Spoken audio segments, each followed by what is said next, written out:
there's always a soul around. We carry them with us. So right now you're saying there's 27, but like there 20. were like 12. Well, when I looked over there, I saw 27. What are you saying? This is Mark. Hi, how are you? I'm good. How are you? Good. My dad? I don't know. Did you lost your dad? See, this is where it's difficult. You know, He didn't die, just at the mall. He lost him at the mall. He's at Zara? Is he near Zara? You're terrible. You are terrible. Okay, I'm saying it. No, go ahead. Listen, Talk to him. Dad, Oh. you need to chill.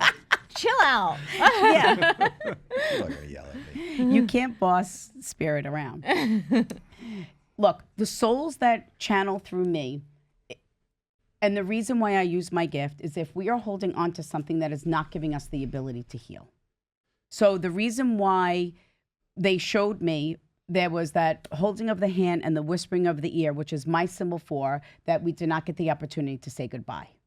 And we carried that burden of not being able to say goodbye. So knowing that they hear us and not wanting us to feel that we should have been there sooner or got there sooner to be able to say goodbye. Well, I was by his bedside for 2 days. And then you left. Then you left. That's what you then- just showed me. You left, and then he took his last breath. Okay. He did not want you to watch him take his last breath. I know that's what we might feel that is what we want, but watching someone take their last breath, and that's something that then you would have to live with that. Your dad just told me that he goes, how could I tell my son goodbye? I didn't know how to do that. But when my son came back, you sat with your dad after he passed, because he just showed me you holding his hand and then speaking to him after he died. Is that correct? For like a second, and then they asked me to leave. Okay. But you went in, like, for me, I did not get the opportunity to sit with my loved ones that have died. So I think what happens is sometimes we take things for granted because things are common. But your dad showed me that you came in and you sat with and you kissed him goodbye. And I can feel the tears on my face. So whether if it was a minute or a couple of seconds, he says, I need you to know that there was nothing left unsaid. Your father just told me that you actually had a dream of him. Is that correct? Always, I mean. I don't dream of my loved ones that have died. I don't communicate with them in that way. He goes, I showed my son that I was healthy and that I was in heaven. So know whatever experience you had, knowing that that was him showing himself to you. But whose brother also died? Did he lose a brother? Or okay, yeah. I was just asked souls to bring forward other souls to validate that I'm interpreting everything correctly, because that's just my job. Yeah.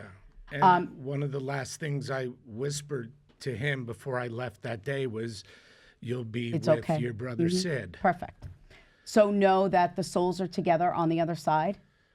But now, is your mom also departed as well? Okay, so there's the mom that stepped forward with them, and she held hands. So was the brother's wife departed, or unless it would be his mother? Who lost the baby? Oh my gosh. My grandfather, Sam, who I was very close to, was born with a twin that didn't make it. So know that even though the soul did not have the opportunity to walk here in the physical world, that the soul continued to grow over these years, and they dwell with God.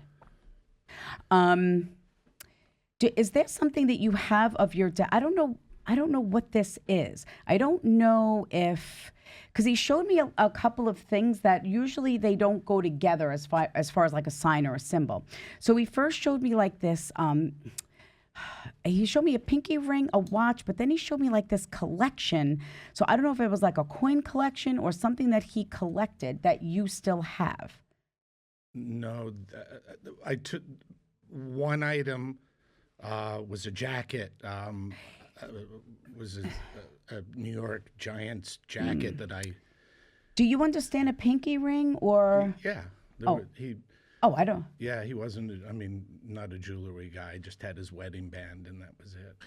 Okay. You see jewelry? I kept seeing a pinky ring. So someone had to have had a pinky ring. Like my dad doesn't wear a pinky ring, but it was something about a pinky ring. Like that, that's like the mafia, pinky rings, because he used to kid around that he was in the mafia. You know what? I don't know that you're relating to it, but when you say a collection and something that doesn't go together, that rings to me because I know something about. By the way, this is Mark Blutman, who he was an executive producer of Boy Meets World. Oh. Yeah. What you don't want me to say? No, you could say whatever you want, but what I wanted to explain was souls, especially when there's a lot of people around. Souls, I always say that souls do this thing, it's called piggybacking. Right. Where they will have me say something, and it might not only be for one person, it might be for other people. That's the first thing. Second thing is I actually like when someone can't connect with something right away, because when they connect with it later on, it even just validates it even more. I want spirit to talk about things that are crazy that you would never expect them to bring up or talk about. So when you say collecting or a ring or something like that, when you think about a ring and collecting, this guy is a big sports fan. Who? His dad and also him. Okay. Okay. And I will tell you that right now, he put his ashes in a Stanley Cup. You know the hockey Stanley Cup, and it sits on the shelf at Barstool Sports. It does. But that's what when you said there's two things that don't go together, and it's a collecting and it's jewelry and things like that. That's what I got. And I think when you get a ring, when you win, you get a ring, like a Super Bowl thing. And she wouldn't come up with the Stanley Cup, but no, I wouldn't get that. But I bet you that's what it is.